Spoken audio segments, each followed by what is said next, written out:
Hi guys, and welcome back. So just like the title said, I'm going to be actually discussing colorism, and I think it's really important that we know that colorism just doesn't happen here in America. It happens in a lot of places, such as Asia, the Middle East, as well as places like India, where people experience colorism on all different levels. I've done a few, I've watched a few documentaries actually concerning how companies such as our cosmetic companies that we typically purchase at the drugstore on a regular basis, and how those companies market their products to certain countries such as India. I don't know if you guys know, but there are not only just a lighter complected people from India, but also there are dark complected people from India as well. And a lot of times the lighter complected people in those places are the ones that seem more westernized or more likely to do movies and be musicians, famous musicians and stuff like that. It has affected so many cultures and in ways that are absolutely, actually, it renders a lot of people's health, such as in Africa or I'm sure this happens in other places as well, but in Africa, there's a big thing with skin bleaching, and actually a lot of those products are actually being taken off the market because they are very harmful to a lot of people, to our health, basically, because they come with so many kind of chemicals that should not be on the skin, or abnormal amounts of chemicals that shouldn't even be in products at all. I've been reading a few things online just today and looking at a few other YouTube videos, because in this season, as well as last season of The Basketball Wives of LA, the topic of colorism has just erupted in many ways, where there's a woman on the show by the name of OG, and then there's another woman by the name of Evelyn, and Evelyn considers herself as a Afro-Latina, but she's clearly not black, and OG is actually Nigerian, and OG has the typical Nigerian features. She has a wider nose, she has a very dark skin, and she also just has that Nigerian makeup. She wears the African garments and all that good stuff. But in last season, when The Basketball Wives ended, it was very appalling, because OG actually had to sit on another stage away from the other women, because the other women considered her to be aggressive or abrasive to the other women and violent. And it was very clear that there was a problem, because Evelyn, on the other hand, has been one of the only reality TV stars who have done things to other women, particularly black women, on The Basketball Wives that is just alarming. This woman has climbed on top of tables to try to fight someone. She has also literally thrown full bottles of wine at someone's face. She has been a homewrecker to a lot of people, even the women on the show. She slept with people's husbands. She's done a lot of things, and she also says the N-word. And I don't typically care for non-black. I don't like when black people say the N-word, but I typically don't care for non-blacks to say the N-word. It makes my skin crawl. It just makes me feel weird when I hear that. So hearing her say the N-word on the show and there not be even outrage for that is actually kind of alarming to me as well. But OG in last season's reunion claimed that there was some colorism happening in the show. And mind you, there are a fair amount of dark skinned women on the show. However, they look different than OG. Maybe they don't have the same features that OG has. You know, with she has the full lips. She has a wider nose. She has the darker skin. You know, she's clearly from another country, and then she's also very, I want to say, arrogant and proud to be who she is, which doesn't, which to me isn't all that aggressive, but I guess to some people that can come across as being a little overbearing in a way. And I feel like when she first got on the show, the girls weren't so receptive to her. They were kind of like judging her right off the bat, you know, by her wigs, the way she wore hair, and the things that she wore. Maybe her fashion choices and her hair choices isn't the best. But I do believe that there is something in it that says that she's being treated differently because she is a woman that has features of her ancestors. I was reading today. I read this global studies law review from Washington University in St. Louis. This was written by Kimberly, Jade, Norman. Back in 2015, actually, and there was some things that she said in this, because a lot of people can kind of equivalent or think that colorism is the same as being racist. And Kimberly actually said something that kind of caught my eye, and she said that it is not racism, although there is a clear relationship. A clear example of racism would involve a business not refusing to hire black people. Colorism would not preclude the hiring of a black person, but there would be a preference for a black person with lighter skin tone than a darker skinned person. I think that's exactly what it is. And it doesn't just happen in corporate America. So she was referring to, you know, a job refusing a black person or refusing a person with a certain skin complexion. It happens in the black community as well. I think that a lot of times in our community, when someone has a lighter complexion, those people feel as though they may have a certain privilege that darker skinned people don't have. But I've also read situations and watched some videos today where lighter complected people actually said that they've never been able to enjoy those kinds of privileges, and they've been treated like regular old black people. And so I think it's important for us to kind of get their perspective as well, because maybe it is a fear or something that we are putting out there that just isn't true. But I think it's important that we acknowledge that colorism is an issue, actually, and it's not just in our community. I feel like the black community has a way of weaponizing that in a way.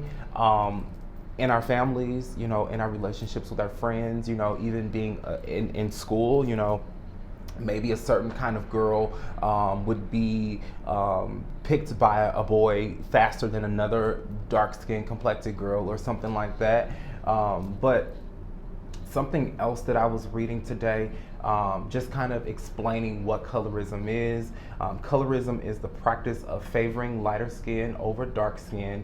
The preference for lighter skin can be seen within any racial or ethnic background. While some say that they are colorblind, it's hard to deny that many people not only see color, but they also use it as a way to judge or determine a person's character.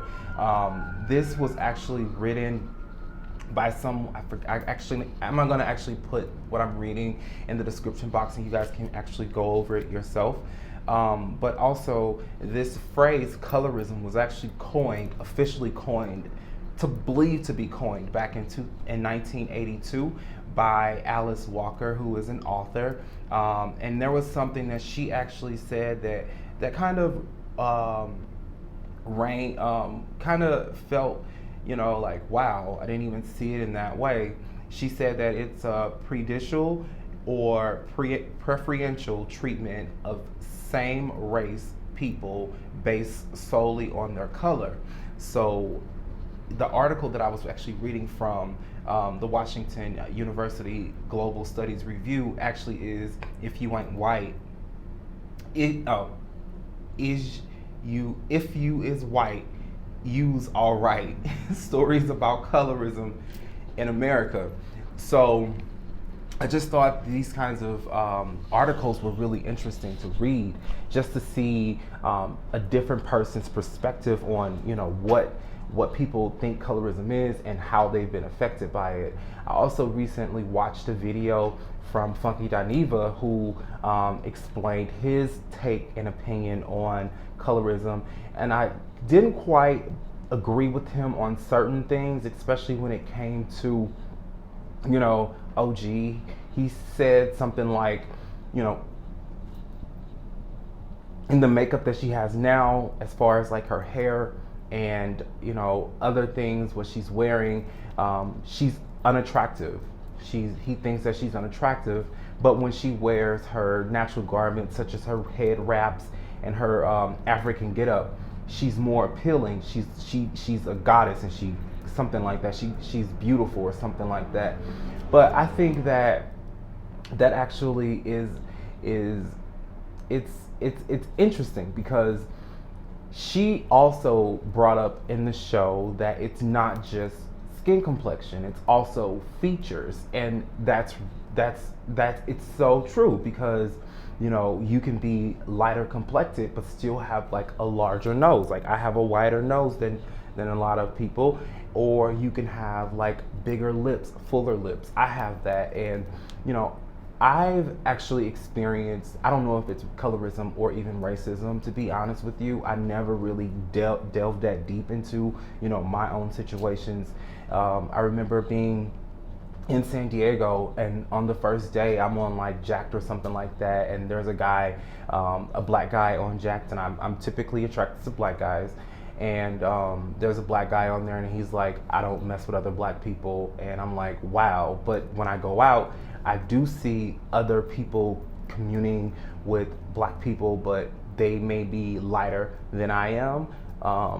And I didn't really take it that deep and go that far with it, because I didn't feel as though I was truly affected by it in a way, because I mean, I'm not that dark, but I'm dark enough. I'm not light skinned, but I've also put those pressures on other people. I remember growing up, and one of the things that I would say to my sister is, that's why you black.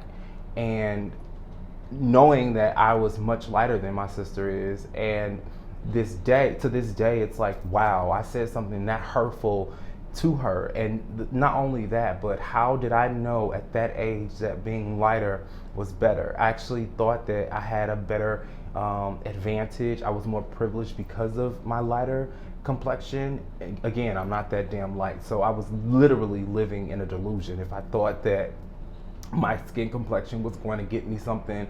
I don't know where that came from. It's really weird how I even thought that way.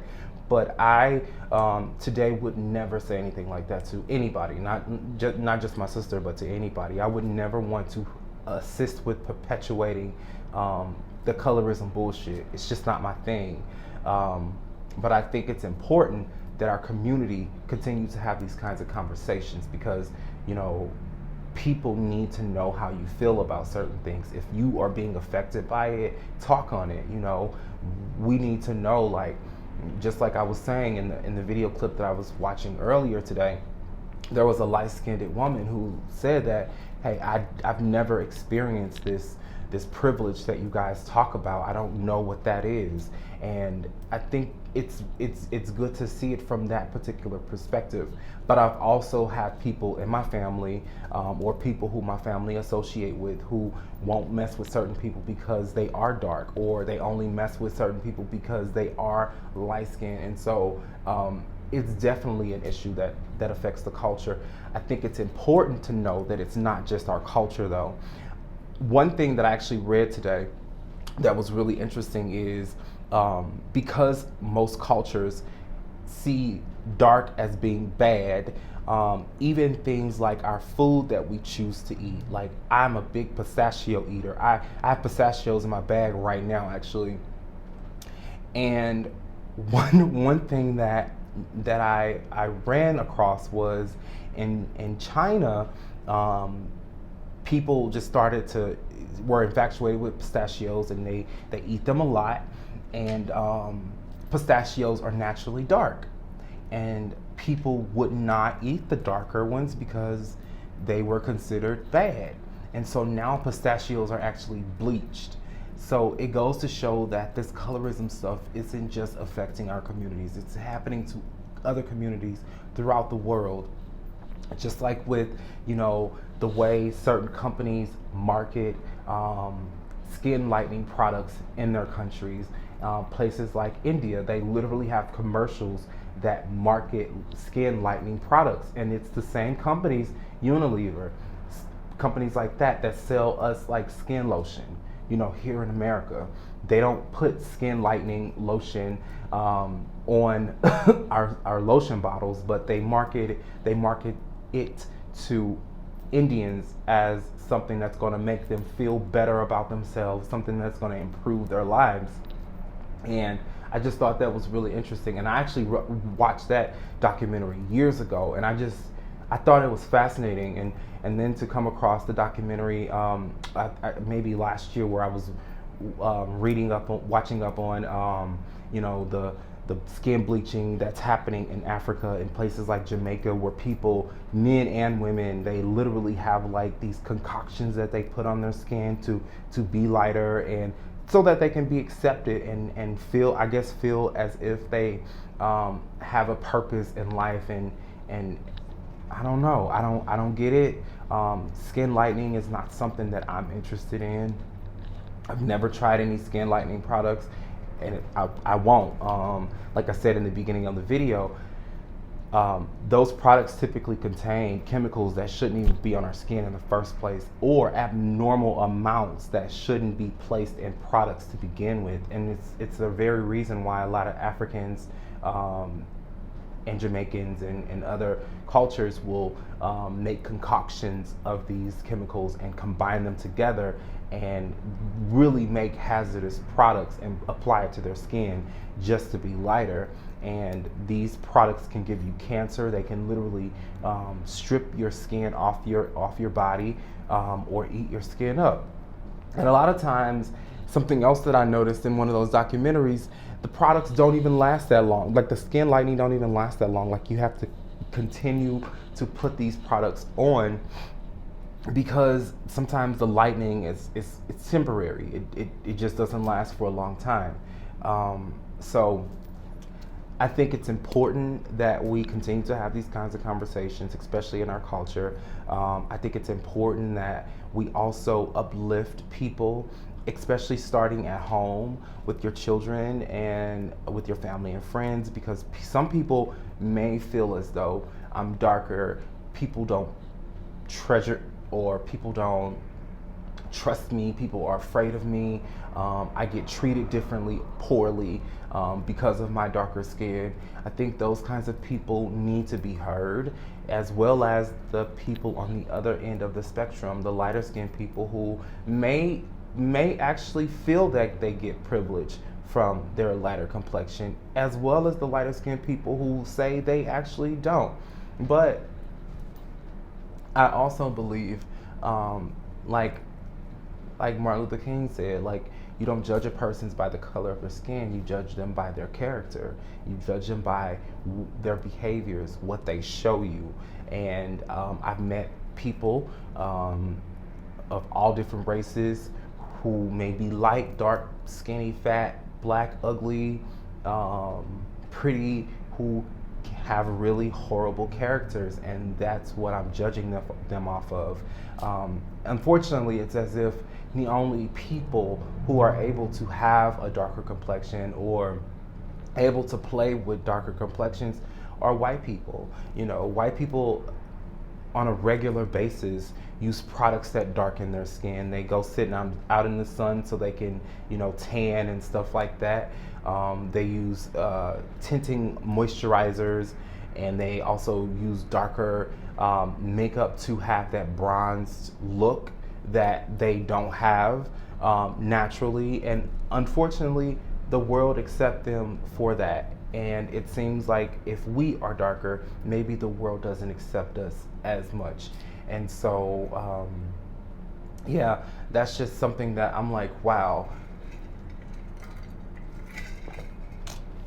Sorry. I'm like, wow, this is something that's really, really happening in the world. And it's almost as if we don't have a big enough conversation about it. And it's only because it's affecting people in a negative way.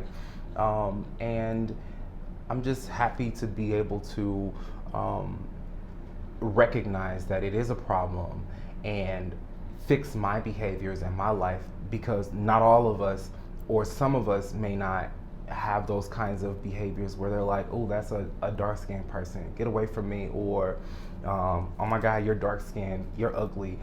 I don't have that in me. Like that's just not my thing. I don't get down like that, because I don't want people to treat me that way. So yeah, that's pretty much all I have on colorism. I'll probably come up with some more stuff. I was really looking forward to making this video. It's been on my heart a lot, especially with the state of the culture that we're in right now. People are not being heard. Black men and women are still being shot down by police officers, and there are a lot of black men still in places like prisons and penitentiaries and institutions that shouldn't be there solely based on the color of their skin.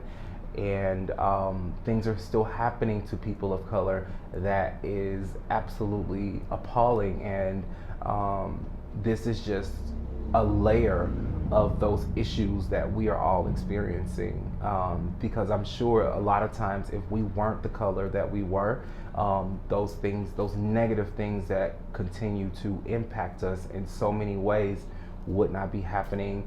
But I have to say this: I'm grateful for people like LeBron James. It's empowering when you see people on a national stage, or people who have a platform, stand up for your culture. It's really empowering. You have people like Colin Kaepernick, who kneeled at a time when people thought he was just deranged and doing something out of his category. He actually stood up for it and is still standing up for a cause that is absolutely magnificent. You have so many celebrities and so many just regular old people out here advocating for us in so many ways, and I think it's important that we kind of lean into their words and see what they have to say, because maybe it could enlighten you, or change your opinion on the way you treat people. It could also improve your overall life. Like, we all need that. Sometimes we all need that little, because we're human and we sometimes make mistakes, and we sometimes do things that, we shouldn't do, but, it is what it is. And it ain't what it ain't. It ain't what it ain't. It's definitely no colorism over here. I love being black. I love my coarse hair. I love my wide nose. I love my darker skin. I love my black mother. I love my black father. I love everything about my life. I do or have experienced racism as well as colorism throughout my life in many ways. But again, I never really, like I said, delve into it. But today, I'm standing up for my people. I'm standing up for my younger brothers and sisters who may experience these kinds of disadvantages in their life. God forbid. I wouldn't want them to, but there's nothing we can do to stop people from thinking the way they think, other than having conversations. You have a conversation with someone who thinks opposite of you, and you may set off a light bulb in their head. You never know. That's why I'm trying to come up with ways to use my platform on YouTube, not just for, you know, what I bought or what's in my closet and stuff like that. I'm also wanting to open my heart up to my YouTube channel and let you guys know what's going on in my head, because these are conversations that people are having and they should be had. And yeah, so that's all I have. Don't forget to like and subscribe to this video if you enjoyed it. I truly enjoy making videos for you guys. I made one yesterday, and I also took some new photos yesterday as well. It's been so long since I've been able to just like take pictures and like just, I don't know. It felt really good to have that little photo shoot yesterday with the green screen and all my lights and stuff like that. It's really cool. So, like I said, if you enjoy my videos, make sure you like the video on the bottom with the little thumbs up. And then also, if you haven't already, go ahead and like and subscribe on the bottom. And then also, you can hit that bell down there as well, so that way you'll be notified each and every time I make a post. So until next time, I'll talk to you later.